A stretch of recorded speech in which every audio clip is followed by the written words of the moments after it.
Abutmen jembatan perbatasan antara Kabupaten Aceh Barat Daya dengan Aceh Selatan amblas pasca hujan lebat yang mengguyur wilayah tersebut pada Minggu 5 Februari 2023. Berdasarkan informasi yang diperoleh anteroaceh.com menyebutkan bahwa yang amblas adalah abutmen sebelah kiri dari arah Aceh Selatan dekat dengan Masjid Kampung Kutatring, Kecamatan Labuhan Haji Barat.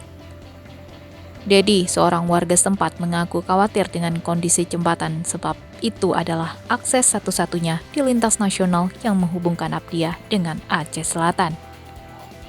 Dedi berharap pemerintah segera melakukan penanganan sebab dengan kondisi sekarang, pengendara sangat khawatir saat melintasi jembatan. Apalagi jika terus dibiarkan lebih lama, bisa saja longsor terus mengikis bagian bawah jembatan.